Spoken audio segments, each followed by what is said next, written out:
नमस्कार साथीहरु, स्वागत छ तपाईलाई हाम्रो फाइनान्स च्यानलमा, जहाँ हामी पैसासँग सम्बन्धित ठोस र सही जानकारी ल्याउँछौं। आजको भिडियोमा हामी कुरा गर्ने छौं फिक्स्ड डिपोजिट कि म्युचुअल फन्ड कुन बढी फाइदा हुन्छ। यो विषयमा धेरैले भ्रम राख्ने गर्छन्, त्यसैले आज हामी स्पष्ट रूपमा बुझ्ने छौं कि कुन विकल्प तपाईको लागि उपयुक्त छ। पहिलो, फिक्स्ड डिपोजिट भनेको के हो? फिक्स्ड डिपोजिट भनेको बैंकमा निश्चित अवधिका लागि पैसा राख्ने सुरक्षित माध्यम हो, जहाँ तपाईले पैसा राख्नुहुन्छ, बैंकले त्यसमा ब्याज दिन्छ र समयमा तपाईलाई मूलधन सहित ब्याज फिर्ता दिन्छ।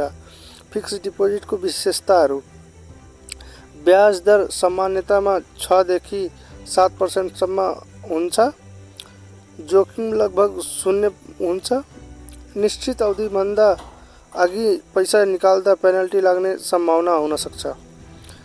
फिक्स्ड डिपोजिट सुरक्षित हो तर रिटर्न सीमित हुन्छ। यदि तपाईलाई सुरक्षित र स्थिरता चाहिएको छ भने फिक्स्ड डिपोजिट राम्रो विकल्प हो।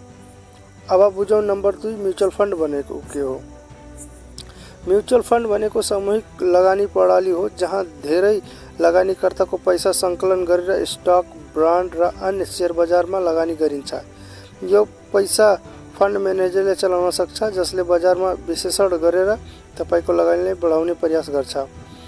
म्युचुअल फन्डको विशेषताहरू: औसत रिटर्न दीर्घकालीन रूपमा 10 देखि 15% सम्म हुन्छ।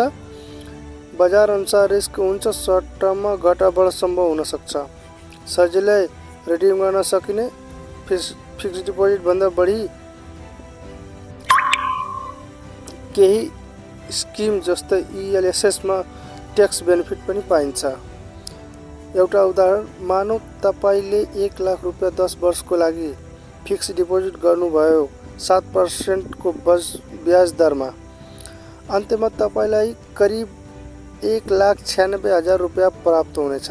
तर त्यही रकम म्युचुअल फन्डमा 12% औसत रिटर्नमा लगानी गर्नुभयो भने 10 वर्षपछि त्यो रकम करिब 3,10,000 रुपैयाँ हुन सक्छ।